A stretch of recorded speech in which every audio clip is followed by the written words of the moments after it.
Welcome to Fantasy Football Today Express. Let's talk trades right now.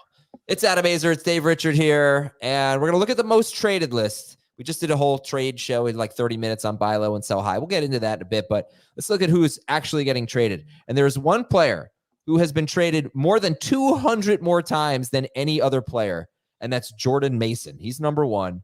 Number three is Christian McCaffrey. I've asked you this before. I'll ask it again. Updated now. Who would you rather have, Jordan Mason or Christian McCaffrey? It's in a vacuum. It's still Christian McCaffrey because the hope is he comes back and plays like his old self and hopefully gets back sooner than later. Hopefully his return is in October and not November. Hopefully it's like early October and not Thanksgiving. And then we've got a large chunk of the season where Christian McCaffrey dominates for fantasy managers, but there's still a huge unknown there. My guess is that those trades are happening to connect Mason and McCaffrey on the same fantasy team. That's probably a good idea. You might have to overpay a little bit, but it's so important. You have an RB1. So I just want to tell you, I've got Mason on half of my fantasy teams and McCaffrey on none of them. And when I try to trade for McCaffrey, the manager that has McCaffrey wants first round value for McCaffrey. And so it makes it impossible for me to acquire McCaffrey because I'm not going to pay that type of value. And then I think to myself, why would I? Because there's a chance that McCaffrey might not even get, I don't even want to say it. So why don't you trade Mason? Because they don't want to overpay for Mason. There was one trade that was very close to happening in one of my leagues where I would get Kamara back. I send a package with Mason, and I think Chuba Hubbard was part of the package, and some other players. And then I just get Alvin Kamara back and a couple of bench guys. And the manager decided not to do it, and he wants to write it out with what he's got. And there's nothing I can do on that. But that's probably the direction that I would rather go in, is have somebody overpay for Mason at this point. Yeah. And I get a star player back in return. But it's hard to do because people at McCaffrey, they just don't want to overpay for Mason. So it's encouraging seeing these trades, but these are not always easy trades to make. Number two on the most traded list is another running back. Any guesses? Well, you've really narrowed it down. Also a very good start, kind of a later pick. We talked about Aaron Jones as a sell high. Is it Aaron Jones? No, it is J.K. Dobbins. J.K. Dobbins. So after his first really bad game, that makes sense. Yeah, he's been on the most traded list. I think people have been wanting to jump ship.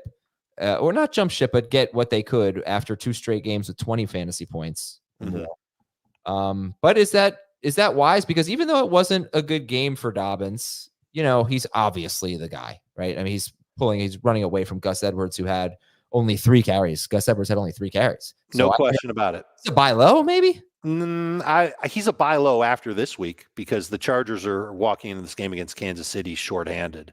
And I don't see Dobbins having a very good game in week 4. I believe they're on bye soon thereafter. I like trading for players on their bye.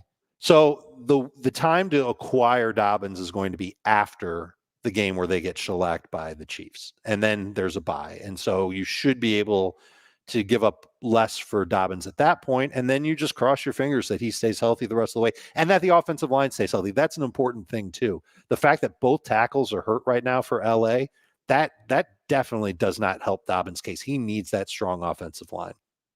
And then we've got Zach Charbonnet as number 4 on the list. So compare this situation to the 49ers situation. Like if you have Charbonnet, are you offering him to the Ken Walker manager and just trying to get whatever you can? Or I think you can do maybe like the best bench player on the Ken Walker team.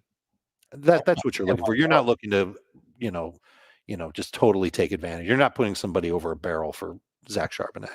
Okay. All right, we're going to take a break and come back and talk about the players that Dave is looking to acquire. But before we do that, let's answer this question. Would you trade Jordan Mason for James Conner? I think I would. I think if you're worried about McCaffrey coming back, that's a move you make. If you're not worried about McCaffrey coming back and you're fine riding out Mason, then stick with Mason. Yeah, I don't even know who scored more points. Jordan Mason has in PPR 50. James Conner has 42. So it is Mason, but it's close enough, right? Where you take that risk. The whole idea is that you know that Conner, as long as he stays upright, will play a lot every week. Mason, we don't know. All right, Dave, we'll take a break and talk about Dave's trade targets after this. Reminder to check out the trade chart that publishes on Tuesdays. Dave updates it every week, give you a little bit of sort of rest of season value for every relevant player. It's terrific. All right, so who do you want to acquire and trade right now? At quarterback, the buy lows are Kyler Murray, CJ Stroud, and Anthony Richardson. I think Murray will be tough to acquire because the fantasy manager that has him still has very high expectations. But CJ Stroud really hasn't had an amazing game yet, despite the fact that he's got these great receivers. He's in an awesome offense. Even last week, real disappointment. He should have had a nice game against Minnesota, and the Vikings defense really came to play. And his offensive line did not come to play in that game. I still think that CJ Stroud is a great quarterback to have rest of season.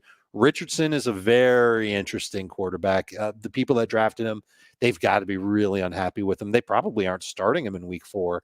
But you know what his upside is? I don't expect Shane Steichen to sprinkle pixie dust on his head and then suddenly he completes 70% of his passes. But I think that they will scheme him up, A, to cater to his strengths, which is running, and B, to just make shorter throws and then occasionally chuck it deep. Those shorter throws do need to be more accurate than they've been. Hopefully he plays with a little less jittery energy and a little bit more calm and poise, and that'll help him be in that 20 to 40 fantasy point range, depending on the type of game he has on the ground each week. And who do you want to sell high on right now, Dave? Well, we're only doing quarterbacks, I guess. Jaden Daniels is the only one that you can make the case for. Go ahead. You can talk about more. No, I'm moving on to Jaden Daniels. But when I say sell high on Jaden Daniels, I'm not saying this is the best it's going to get for him. It's all downhill from here. Not saying that at all. I love this talent. I love what he's doing. I hope that he can stay healthy. And I hope that he does continue to pile up games where he's throwing more than 6 yards downfield. But a lot of people drafted Jaden Daniels with another quarterback.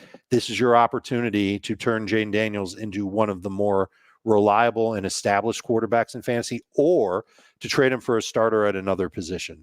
And then you can stream quarterbacks, or depending who your second quarterback is, you can go with that guy. But I do think there is a sell high window for Daniels, but you've got to sell high. Okay. Yeah, that's one I didn't agree with Dave on the show. I'd rather, I understand if you have two quarterbacks, that you trust, but the mobile quarterbacks are really where it's at. Passing is so down this year. And I'd rather just keep Jaden Daniels and see what happens. Give me one more player to buy low on. I'm going to give you the Packers wide receivers. We didn't really talk about them too much on the show, but this is just common sense. The last 2 weeks, Jaden Reed, Christian Watson, those guys haven't been great. Jordan Love hasn't played. When Love comes back, those guys' numbers should pop. And so we saw what they were capable of doing. Watson had the touchdown in week 1. Reed had a monster game in week 1. Love was on the field. Love should be coming back soon. Now's your chance to get Reed and Watson at a discount.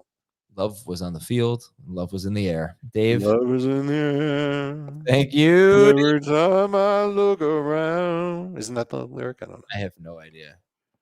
But every time I look at you, I will run. You just reminded me of that song. That was my hootie. We can't end FFT Express fast enough. We'll talk to you tomorrow on FFT Doo-Wop.